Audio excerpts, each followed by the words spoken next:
We have all had that moment. You're sitting at the dinner table, maybe you're driving home from work, and then the phone rings. You see the name on the screen, you slide the bar to answer, and in a single second, your world shifts. The doctor calls with the results that you didn't want. It's the boss saying that there's been a restructuring. It's a child saying that they are not coming home for the holidays or maybe ever again. In that moment, the air leaves the room. You feel the weight of a problem that feels too big to carry and is too complex to solve. We live in a world that sells us the Instagram version of life, filtered, bright, and problem free. But the Bible is a much more honest with us. Jesus didn't promise us a life without storms. He promised a way through them.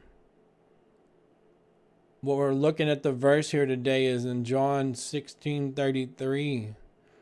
Jesus is speaking to his disciples and he says, I've told you these things so that in me you have peace, but in this world you will have trouble. But take heart, I've overcome the world. Notice, Jesus didn't say that you might have trouble. He says you will have trouble. But he also gives us the key to overcoming. Today, we're looking at the 3 shifts that we have to make if we want to move from being victims of our circumstances to becoming overcomers through Christ. We need to shift our perspective, rest in his peace, and lean on his power. The first step in overcoming any problem is changing how we look at it. Most of us see a problem as an interruption. We see it as a sign that something has gone wrong with God's plan for our lives. But James, the brother of Jesus, gives us a fresh perspective on that. Feels almost upside down. Let's look at James 1, 2, and 3. He says, consider it pure joy, my brothers and sisters, whenever you face trials of many kinds, because you know that the testing of your faith produces perseverance. Now, let's be honest. When the car breaks down or the marriage is struggling, pure joy is usually the last thing that we feel. But James isn't talking about emotional happiness. He's talking about the cognitive reckoning. He's saying count it as a gain. Why? Because God is doing something in you that is more important than what's happening to you. The blacksmith's fire. Think about the blacksmith refining gold. If he were to ask the gold, how do you feel about the fire? The gold would say, it's terrible. It's too hot. I'm melting. The gold sees the fire as an enemy, but the dross sees the fire as a friend. He knows that without the heat, the impurities, the dross will never come to the surface. He doesn't put the gold in the fire to destroy it. He puts it in the fire to purify it, so that he can eventually see his own reflection in the metal. God is more interested in your holiness than your immediate comfort. If you change your perspective from God, why is this happening to me? To what is God producing in me? The problem loses its power to crush your spirit. We are in the middle of a crisis. When we are in the middle of a crisis, our first question is usually, why? Why me? Why now? Why this? But the hard truth is, God rarely gives us an explanation. Instead, He gives us something way better. He gives us His presence. Look at the promise in Isaiah 41:10. He says, "Do not fear, for I am with you. Do not be dismayed, for I am your God. I will strengthen you. I will help you. I will uphold you with my righteous hand." Notice the order of the verse. God doesn't say, "Don't fear because I fixed the problem." He says, "Do not fear, for I am with you." The antidote to fear isn't a change in your circumstances. It's the presence of the Father. I want you to imagine a small child in the dark who wakes up in the middle of the room in the night. The room is pitch black.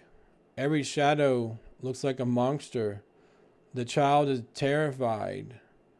They cry out, and a moment later, their father walks in and sits on the edge of the bed. He takes the child's hand. Now listen. The room is still dark. The shadows are still there. The monsters haven't left the room, but the child is no longer afraid. Why? Because the Father is there. The presence of the Father changed the child's heart, even though the Father didn't change the room. Some of you are waiting for God to turn the lights on before you stop being afraid. But God is saying, "I'm sitting on the edge of the bed with you. I'm holding your hand. I'm upholding you with my righteous hand." We have shifted our perspective now that God is using our trials. We have rested in the truth that He is with us in the dark. The sun rises and we have to get out of bed. We have to face the bill, the difficult conversation, or the long road of recovery. How do we do that when we feel our tank is empty? We do that by tapping into the power that is not our own. Let's look at one of the most famous and perhaps most misunderstood verses in the Bible. In Philippians 4:13, it says, "I can do all things through Him who gives me strength." We see this on gym t-shirts and on the shoes of star athletes. We use it to mean I can win the game or I can get the promotion. But look at where Paul was at when he wrote these words. Paul wasn't standing on a podium receiving a gold medal. He was sitting in a Roman prison. He was cold. He was likely hungry. He was facing the possibility of an execution. Just a few verses earlier, he says he's learned the secret of being content, whether he was well fed or hungry, or whether he's in need. Overcoming life's problems doesn't always mean that the problem disappears. Sometimes overcoming means that you're still in the cage of your circumstances, but the cage no longer has the power to steal your joy. Paul is saying, I can endure this prison. I can face this trial. I can handle this loss. Not because I'm a superhero, but because of the one who was pouring strength into me. The source of the strength. Notice the mechanics of this verse. It says, through him who gives me strength. In the original Greek, that word for give strength implies a continuous infusing. It's not a one-time deposit. It's not like God gives you a strength gift card at the beginning of the week and tells you to spend it wisely. It's a constant moment by moment flow that is entirely dependent on him who gives. If you're feeling weak today, that's actually a great place to be. Why? Because God's strength is displayed in our weakness.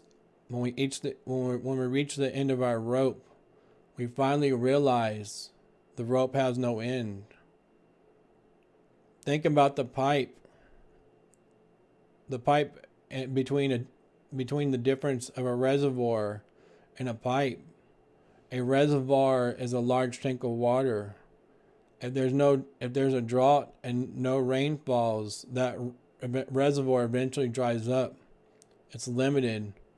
Most of us live our lives like reservoirs. We try to store up enough willpower or positivity to get through the week, but when that major problem hits, our reservoirs run dry. We burn out. But a pipe is different. A pipe doesn't have to be full of its own water. It just has to stay connected to the source. As long as that pipe is connected to the mountain spring, the water flows through it. The pipe doesn't have to work hard to create water. It just has to stay open and connected. You are not called to be a reservoir of strength. You're called to be connected to a pipe. That is connected to the King of Kings. Your job isn't to generate the power to overcome your problems. Your job is to stay connected to the source through prayer and through his word and through worship. Moving in God's power usually starts with one small step of obedience. If you're facing that massive financial problem, the power might look like having the courage to finally create a budget. If you're facing that broken relationship, the power might look like the first one to say, I'm sorry. God doesn't usually give us strength for step 10 until we've taken step 1. He gives us daily bread, not weekly warehouses. What is the one thing that you've been avoiding because you felt too weak to handle it? I want to challenge you to stop looking at the size of the mountain and start looking at the strength of the one who was walking it up with you. You can do all things through Christ, not because you are great, but because he is. As we close today, I want to go back to where we started. Jesus said, in this world, you will have trouble. We can't escape that. But he didn't stop there. He said, but take heart. I've overcome the world. If you're here today and you feel like you're losing the battle with life's problems, I want to know that the battle has already been won for you. That same power that raised Jesus from the dead is that same power that is available to you right now. Maybe you need to shift your perspective and realize that God is refining you. Maybe you need to stop running and lean into his presence. Maybe you need to stop trying to be a reservoir and start being a pipe, staying connected to its power. We come before you today with hearts that are often heavy, carrying burdens that feel too large for our shoulders. We thank you, Lord, that you're not a distant God that watches struggles from afar, but a Father who steps in the storm with us. I just want to close this out in prayer. Lord, for you, for the person here today who is in the middle of that refiner's fire, we ask for a shift in perspective. Help them see beyond the pain of a moment and trust that you are at work producing perseverance, care, and character that will shine like gold. Give them the grace to count it all joy, knowing that you never waste a single tear. Subscribe and share this video.